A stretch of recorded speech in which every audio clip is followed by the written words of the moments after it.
Buenas tardes, nosotros somos La Taberna de Platón, un podcast que habla de ciencia, arte y filosofía. Y el día de hoy contamos con un invitado muy especial. Le pediremos por favor que se introduzca a sí mismo para que nuestro público lo vaya conociendo un poco mejor. Bueno, ¿qué tal? Muchas gracias. Yo soy Ignacio Quepons y pues soy el director del Instituto de Filosofía de la Universidad Veracruzana.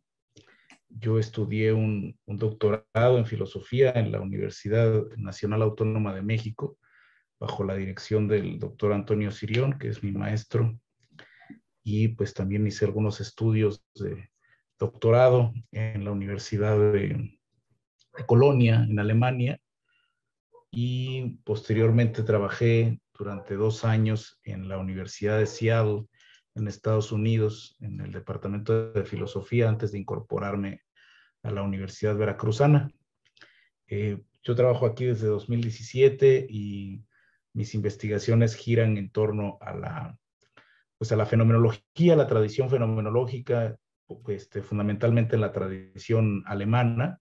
Me interesa mucho la recepción de la fenomenología en México y América Latina, y también me interesa discutir por así decir, la racionalidad de las emociones y su relación con la normatividad, con la moralidad en general, con el discernimiento moral, desde una perspectiva orientada hacia la experiencia. Y en este mismo registro, ahora mismo estoy trabajando en un proyecto sobre la relación entre la vulnerabilidad y pues justo esto, el proyecto de una crítica de la racionalidad normativa, concretamente en las ciencias jurídicas y con más énfasis en cómo se debe comprender o cómo se podrían comprender los derechos humanos.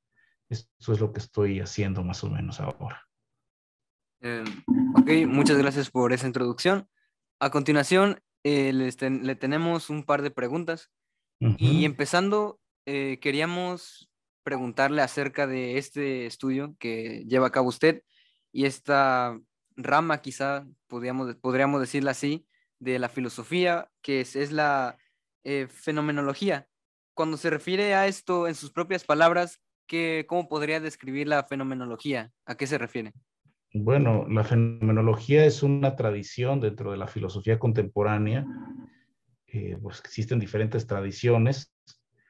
La fenomenología es un énfasis, más que una rama de la filosofía, en realidad es una forma de hacer filosofía cuyo énfasis metodológico está en orientar la elucidación del sentido, de la realidad, de nosotros mismos o del asunto que estemos tratando de elucidar o de investigar filosóficamente, en una reconducción de lo que significan los conceptos, las nociones y los problemas de la filosofía a su origen en la experiencia. Ese es como el énfasis de la tradición fenomenológica. Para la fenomenología es muy importante que la clarificación de las condiciones de inteligibilidad de la realidad, de los conceptos fundamentales que constituyen los diferentes saberes que tienen alguna pretensión de explicar algún sector del mundo y de nosotros mismos, puedan ser reconducidos a una dimensión de la experiencia en la cual pueda elucidarse el sentido que tienen. Y también con este trabajo, la fenomenología, por lo menos en su versión más, digamos, más ortodoxa, intenta hacer un balance acerca de lo que significan las ciencias en general. Es decir, la fenomenología comprende la filosofía como una crítica universal de la racionalidad, es decir, justo de aquellas condiciones que hacen posible que el mundo tenga sentido, e incluso la pregunta acerca de si tiene algún sentido lo que vivimos, lo que llamamos mundo, qué es el mundo, qué es la realidad. Bueno, la fenomenología intenta elucidar esto y con ello dar una posible también orientación a la manera en cómo las ciencias se pueden comprender a sí mismas, sin perder de vista su origen o relación con lo que en fenomenología llamamos el mundo de la vida, es decir, el mundo de la experiencia cotidiana anterior a la teorización científica. Esos son los énfasis que pone esta tradición en filosofía. Hay otras tradiciones cuyo énfasis es el lenguaje o la dinámica social o alguna otra consideración. La fenomenología, pues es solo una forma de apropiarse también de la propia tradición filosófica, intentando vincular los diferentes sistemas de la filosofía en clave de cómo se podría elucidar esos sistemas, esos problemas, si esas preguntas de la tradición filosófica tienen sentido o no en relación con su origen en la experiencia concreta de nosotros, o sea, los seres humanos, los que tenemos, los sujetos de experiencia en sentido amplio. Entiendo. A mí se me hizo muy interesante. Usted mencionó que la fenomenología de la parte de la filosofía podría o ayudar a que las ciencias se entiendan mejor a sí mismas. ¿Qué nos puede decir acerca de eso? ¿Cómo puede una ciencia entenderse mejor a sí misma? Bueno, pues es que eso tiene que ver sobre todo con el proyecto del fundador de la tradición fenomenológica en el siglo XX, que es el filósofo Edmund Husserl. O sea, el concepto de fenomenología se utilizaba antes en filosofía, aunque de una manera más o menos irregular, o sea, tiene diferentes nociones y formas de comprenderse. Husserl, bueno, de alguna forma se apropia del concepto de fenomenología e inaugura una disciplina científica, así lo veía él, que era la fenomenología trascendental, y la tarea de la fenomenología trascendental pues era aclarar el concepto mismo de ciencia, empezando por el estatuto de cientificidad de la propia filosofía. Pero bueno, concretamente en relación con el tema de cómo las ciencias se pueden entender mejor a sí mismas, Husserl estaba muy preocupado a finales de la década de los años 30, muy próximo pues a fallecer. Escribe Husserl una obra que se llama La crisis de las ciencias europeas y la fenomenología trascendental. Es una obra muy influyente, o sea, está como afrontando el problema de la crisis de las ciencias. Y la crisis de las ciencias no es solamente una crisis de carácter epistemológico, sino una crisis acerca de cómo se comprenden las ciencias a sí mismas, o sea, cuál es el sentido de la vocación científica. Y el tema de Husserl en esta obra es que las ciencias de alguna manera se han olvidado en su super especialización o sobreespecialización, se han olvidado de la vocación que dio lugar a su propio origen. Entonces, La bueno, filosofía, tengo entendido, ¿no? Exacto. Justo ahí, Husserl célebremente destaca este concepto, bueno, esta frase que dice, los hombres como dice, las ciencias de meros hechos producen hombres de meros hechos. O sea, hombres que solamente les interesan lo factual, los hechos. Es un poco difícil traducir ese pasaje. Pero bueno, el punto simplemente es que Husserl cree que las ciencias han olvidado la vocación humana que les dio origen, y esa vocación tiene que ver con que pues, el sentido de las ciencias es reorientar y elucidar la existencia en este mundo. Y bueno, esa superespecialización pues ha perdido pues la perspectiva de cómo se relacionan los diferentes saberes científicos con la experiencia concreta de nosotros como seres humanos. Y esa crisis es un resultado también de una humanidad que tampoco se comprende a sí misma, que ha sucumbido a formas de irracionalidad cada vez más patentes y que dotan de esta obra de Husserl de una notable actualidad, porque la crisis que él estaba denunciando, la crisis, que es una crisis de la humanidad, pues la estamos viviendo justo hoy en día en medio de una humanidad cada vez pues más cínica, más irracional, donde se sucumbe a los intereses de una maquinaria capitalista de la superproducción, y donde todos los valores y todos los intereses humanos se traducen en índices de producción, en índices de carácter económico, pero de una economía cada vez más abstracta y más alejada de pues, la vida concreta y de los intereses que de alguna forma podrían surgir de manera más auténtica si no estuviera todo subordinado a índices de producción, bueno, producción económica en todos los sentidos. Y eso lo vemos también en el contexto de las ciencias, donde las ciencias están entregadas simplemente a la producción al sostenimiento de su status quo académico, universitario, más allá de cuáles son los auténticos problemas a los que debería estar orientada a resolver o aclarar o ayudar a replantearnos. De alguna forma ese es como el énfasis de Husserl en la idea de que la fenomenología, su tarea, bueno, la fenomenología como, digamos, dotando o informando el desarrollo de la filosofía, en realidad es la tarea de la filosofía. La tarea de la filosofía fenomenológica es, bueno, reconstruir el sentido de la racionalidad humana con miras a que las empresas racionales, como las ciencias, puedan estar dirigidas a su verdadera vocación. Y su verdadera vocación es la construcción de una humanidad auténtica, ¿sí? Más allá de las abstracciones que resultan de su sobreespecialización o de modelos de representación basados en la superproducción que corresponden, bueno, a las formas del capitalismo contemporáneo, ¿no? Entiendo. A mí se me hace muy interesante porque yo siento que el tema de las ciencias aplicadas, siempre Sí. van encaminadas como a un término muy encaminado a la practicidad, a resolver problemas que tenemos y que queremos encontrar una manera para solucionarlos. Yo me estaba preguntando, como usted estaba diciendo que la fenomenología tenía como una especie de fin, eh, ¿habrá algún caso en donde podamos usar la fenomenología para resolver algún problema de la vida cotidiana, como un problema en concreto? ¿O es más como una forma de lograr ver la imagen más grande de cierto tema? Bueno, aquí esta pregunta es interesante porque precisamente presupone de alguna forma, por un lado, presupone que la fenomenología es un saber acabado, y no solamente un saber acabado, sino un conjunto sistemático de instrumentos ya dispuestos a ser utilizados, así como cuando hablamos de utilizar apropiadamente una caja de herramientas. Las herramientas están diseñadas para poder ser usadas en diferentes contextos prácticos, y pues uno sabe si necesita una llave, de qué medidas, si unas pinzas.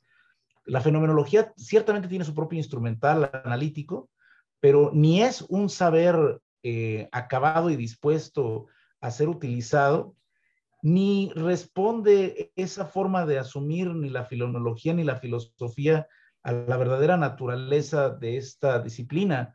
Por lo siguiente, la idea de tener digamos, para utilizar una herramienta hay que saber qué es lo que se va a hacer de antemano. O sea, ya tiene uno un objetivo definido de antemano de la tarea que se va a emprender. De tal forma que, vamos, la sobreestimación bueno, más bien debería hablar así, la tecnificación de la ciencia da lugar o puede dar lugar a una especie de confusión entre desarrollo tecnológico y desarrollo científico.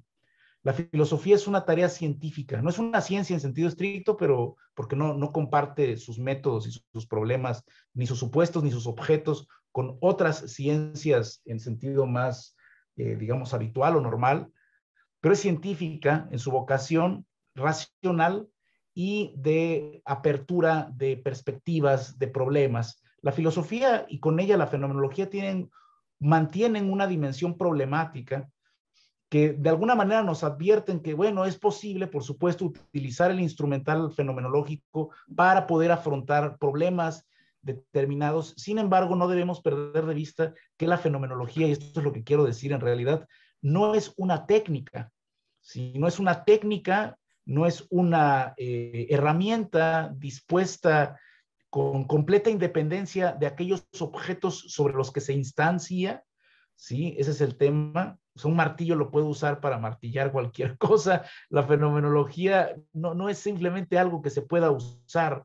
A mí me interesa estudiar esto y bueno, voy a usar la fenomenología entre otros tantos asuntos. No, es que la aproximación fenomenológica descubre de alguna forma la naturaleza del objeto que está revelando. O sea, la perspectiva fenomenológica o la fenomenología justo abre una perspectiva de apropiarse de los problemas y de los objetos antes de empezar a pensar en, no sé, en aplicación de métodos y proyección de soluciones que normalmente están imbuidas y influidas, asumidas desde cierta orden de prejuicios acerca de lo que es importante, de lo que es valioso, de para qué lo queremos hacer, que no siempre son compatibles con la manera en la cual las disciplinas científicas de orden más básico se desenvuelven. Ese tema es importante porque es una confusión habitual, cada vez más extendida, el pensar que las disciplinas científicas tienen que tener una salida utilitaria práctica y mientras más inmediata mejor para resolver problemas que no son problemas científicos necesariamente, y que en eso descansa su valor. Y esto Entiendo. es importante destacarlo porque parece que contradice lo que acabo de decir antes acerca de la vocación de la filosofía. El punto es que no, realmente no lo contradice. La radicalidad de la fenomenología consiste en una autorreflexión anterior a esos modelos en los cuales ya queremos las cosas acabadas, listas para ser aplicadas.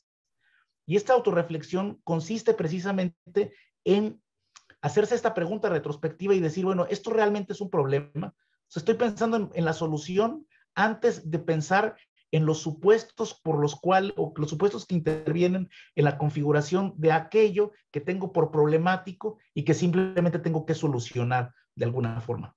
La radicalidad de la filosofía consiste, entre otras cosas, en dar este paso antes de querer aplicar métodos para resolver supuestos problemas, en este paso de detenerse en el carácter problemático de aquello que quiero resolver o que se manifiesta como un enigma. Y esto lo comparte con todas las ciencias básicas, las matemáticas, seguramente tienen una aplicación práctica, pero hay problemas de orden matemático, de orden físico, las distintas orientaciones incluso de la teoría social. O sea, hay perspectivas básicas, por así decirlo, que no necesariamente tienen un alcance inmediato en la resolución de problemas, sino que permiten la reelaboración de paradigmas, de supuestos, incluso de desarrollos conceptuales metodológicos que son necesarios ahora sí en el desarrollo de esos métodos. Yo vería más a la fenomenología comprendida en su sentido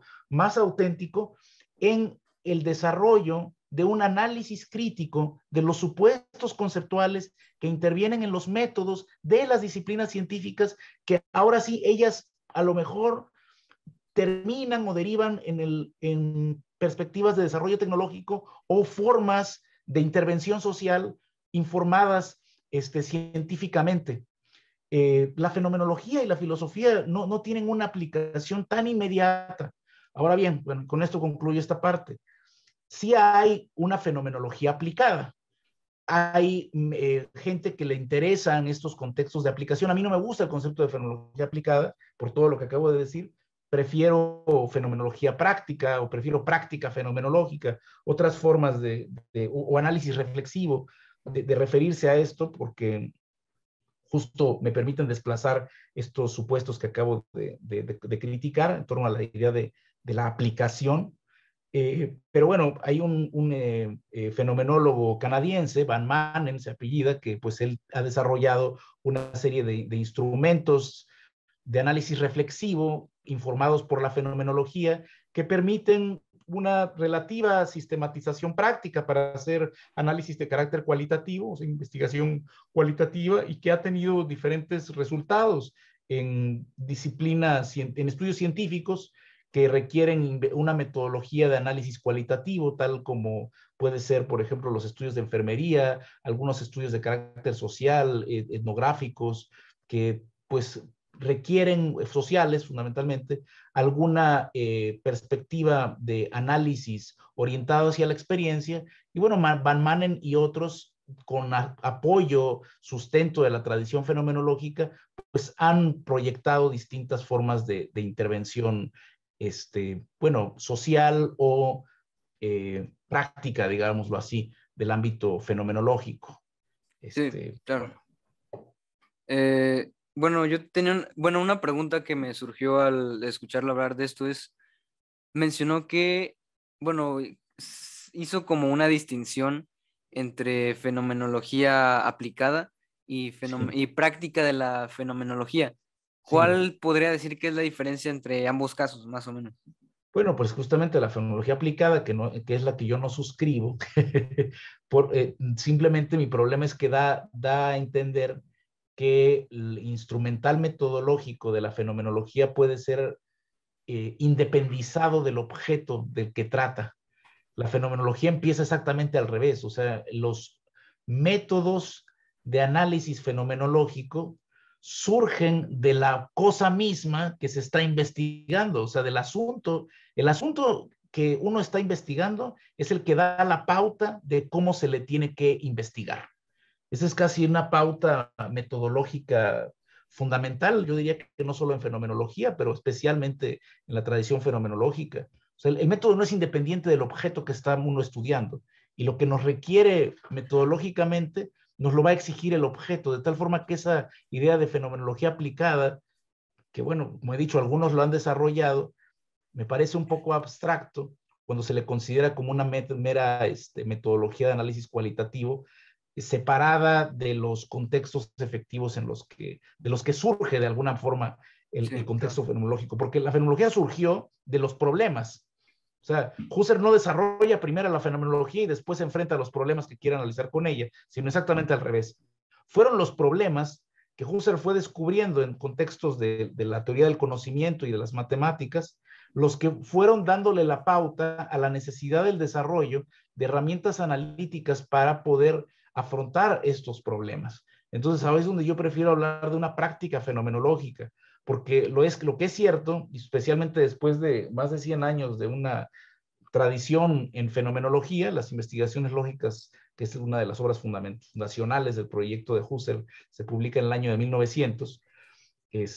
Bueno, después de todo este tiempo de la obra de Husserl y otros fenomenólogos, hay tantísimos que han desarrollado toda una tradición, es posible servirse de sus análisis para ejecutar lo que se puede llamar una práctica fenomenológica. Aquí me acerco más a la manera de entender las cosas que tiene mi maestra Elizabeth Benke. Elizabeth Benke es una fenomenóloga norteamericana. Ella utiliza este concepto de práctica fenomenológica. Le interesa especialmente estudiar contextos que tienen que ver con la experiencia del cuerpo, de cómo vivimos nuestra propia corporalidad y cómo también desde nuestra corporalidad producimos nuevas experiencias. Entonces, para ella la práctica fenomenológica consiste precisamente en una especie de análisis reflexivo, valiéndose de las pautas descriptivas que podemos encontrar, sobre todo en la obra de Husserl, con miras a poder ir pues tomando quizá ejemplos. Yo acabo de publicar un trabajo recientemente sobre una fenomenología de la caricia, con base en las exploraciones preliminares de un fenomenólogo español, bueno, exiliado en México, que se llama José Gauss, muy importante. Entonces yo retomo las ideas de Gauss para tratar de elaborar, con base en el ejemplo de la caricia, una fenomenología, una aproximación fenomenológica a la relación entre la experiencia corporal y la consideración de cierta perspectiva normativa, ciertas nociones de valor. O sea, como acariciar un cuerpo es de alguna forma apreciarlo, acercarse corporalmente a otro cuerpo dispuesto a ser acariciado, donde además la caricia quiere comunicar un sentido de afecto. Y además la caricia no es a cualquier objeto o a cualquier cuerpo, sino precisamente al cuerpo pues, de la persona que aprecio y a la que quiero comunicarle cariño. Entonces ahí como se va descubriendo el sentido del afecto, del valor, que es lo que me interesa a mí descubrir, ¿no? O sea, la fenomenología no se trata de escribir experiencias de forma aislada. A veces tomamos ejemplos como hilo conductor con miras a la elucidación de un ámbito un poco más amplio. El ámbito que me interesa a mí es el sentido de la vida afectiva en relación con el discernimiento axiológico, el discernimiento de valores. Si vemos esto enunciado de forma abstracta, ¿cómo voy a acercarme a eso? Bueno, una posibilidad es a través de una fenomenología de la caricia, una práctica fenomenológica que tenga como objeto un análisis reflexivo de la experiencia de la caricia, por poner un caso. Bueno, se me hizo muy interesante el hecho de que usted tenga como aplicación, vamos a ponerla así, discúlpeme si me equivoco de término, Sí. una fenomenología afectiva. Yo quería preguntarle qué lo lleva a usted o qué es lo que lo motiva o le interesa a estudiar, no sé si llamarle este problema o esta cuestión, este, con ayuda de la fenomenología, el afecto y el cariño. No, no sé si va por ahí los tiros. Sí, natural, muchas gracias. Pues claro, pues me interesa, digamos, me interesan los sentimientos porque son una dimensión, los sentimientos son el acceso experiencial, el acceso vivencial a la dimensión que vuelve individuales a las personas y a las cosas. O sea, hablamos de personas en general, decimos fulano y sutano y es cualquiera, pero en el momento en el que la persona ya tiene nombre y apellido y además tiene una significatividad dentro del entorno de mi vida, me involucro afectivamente con esa persona, se vuelve de forma progresiva, para mi experiencia, alguien cada vez más y más y más concreto. De alguna manera, para mí el valor de la persona descansa en esas, digamos, círculos concéntricos de individuación, los cuales no tengo otra forma de acercarme a esa perspectiva, a esa dimensión de su realidad, que la vida afectiva. Y esto vale también para las cosas, no nada más para las personas. O sea, el mundo adquiere una cierta significatividad concreta o niveles de concreción cada vez más específicos a través de los afectos. Entonces, a mí me interesa saber cuál es el lugar de la afectividad en la configuración de nuestro mundo entorno, de nuestras relaciones interpersonales y especialmente cómo se conectan los afectos con el discernimiento en sentido amplio de la corrección moral, o sea, no sé cómo llamarlo, como, o sea, el sentido de lo que está bien y está mal, el discernimiento. Si algún discernimiento en el cual se pone de manifiesto que el mundo no nos es indiferente, que la vida no es simplemente un transcurrir de días, sino que hay algo ahí en el que se nos va la vida también, pues, una inquietud en la cual de alguna forma insiste la existencia y los afectos son la dimensión de la vida humana que ponen de manifiesto ese estar aquí en el mundo, ¿no? Ese, digámoslo con el lenguaje de Martin Heidegger, otro gran fenomenólogo de la tradición, o sea, ese encontrarse, si me encuentro en el mundo. Entonces, ese es el tema por el cual me interesan los afectos. No necesariamente en el sentido de Heidegger, Heidegger es muy importante. Sigo más a Husserl y Scheller y otros fenomenólogos, a Sartre, por supuesto. Pero bueno, esa es la razón por la que me interesa la afectividad. Bueno, bueno, para terminar, porque ya se nos está agotando el tiempo, queríamos saber un poco acerca de su experiencia en el estudio y aplicación de esta rama, o sea, más o menos cómo fue que se involucró más y cómo llevó a cabo sus investigaciones y su desarrollo de sus obras, toda esta investigación que, pues, de usted. Pues bueno, pues concretamente yo lo que les podría contar es que tengo una, digamos, una doble perspectiva. La mayor parte de mi trabajo consiste pues es bastante aburrido para los que no tienen tanto interés en la fenomenología, o sea, de que ya están interesados en la fenomenología y especialmente en la obra de Husserl, porque una parte de mi estudio me he dedicado sobre todo a intentar sistematizar el pensamiento de Husserl en sus escritos inéditos, donde él se ocupó de la cuestión de los afectos, y bueno, pues tendríamos que hablar un poco acerca del estado de la obra de Edmund Husserl fundamentalmente y de otros fenomenólogos. Entonces, una parte de mi trabajo es muy filológica y consiste en de alguna forma organizar, por así decir, el pensamiento de Husserl. ¿Qué pensaba Husserl acerca de los afectos y cómo puede entenderse sus reflexiones en forma de un discurso coherente con miras a una eventual evaluación de sus alcances y quizá con un poco de suerte aplicación en algún contexto? Bueno, tengo otra parte de mi inquietud o de mis intereses, a lo que pues yo he sido casi llevado por las circunstancias, que tienen que ver con este tema de los derechos humanos y de la ética. Bueno, colaboro en un grupo de investigación donde estamos estudiando tópicos sobre la racionalidad de la vida social en el contexto concretamente de la racionalidad del discurso jurídico.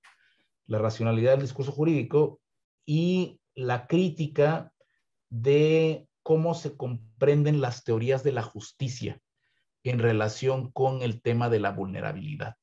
Entonces, ahí estamos tratando de proponer un enfoque orientado hacia la experiencia que permita elucidar y darle sentido y sobre todo permita dar como ciertas pautas de orientación a los operadores jurídicos, fundamentalmente a los jueces, en torno a la interpretación de los derechos humanos y la aplicación, por ello sí es muy importante, por supuesto, la aplicación de principios normativos en sentencias, decisiones judiciales. Entonces, bueno, aquí estamos estudiando algunos principios, por ejemplo, el principio pro persona, que es muy importante en las decisiones judiciales, y requiere un momento reflexivo de elucidación del sentido de ese principio y de la conceptografía que interviene en la configuración. Vamos, lo que quiero decir es el sistema de conceptos que intervienen en la configuración de esta noción, de este principio pro persona, y nos ha interesado mucho estudiarlo en relación con la noción de vulnerabilidad y pues con ello a las dificultades y los retos que impone la aplicación o los alcances del discurso de los derechos humanos en relación con grupos vulnerables. Y esto lo queremos hacer desde un enfoque orientado hacia la experiencia, a saber, bueno, de alguna manera fenomenológico.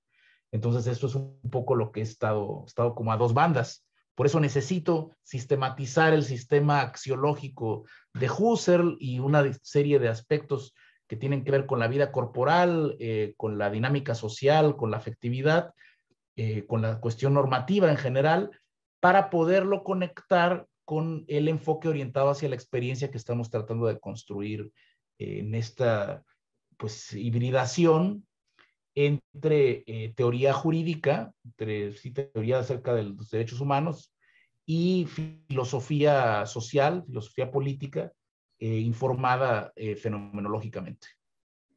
Correcto, pues le agradecemos mucho su participación. Realmente disfrutamos mucho tener invitados que sean expertos y que les guste los temas que estamos tratando en este podcast. Yo creo que todos en esta tierra tenemos obsesiones y hay que perseguirlas porque pues es importante, ¿no? Yo creo que si no, no tiene mucho sentido estar acá. Muy bien, claro que sí. Igualmente, para los seguidores del podcast, disculpamos un poco las fallas técnicas. La cámara no logró resistir el audio, la grabación y pues el internet anda pues más o menos.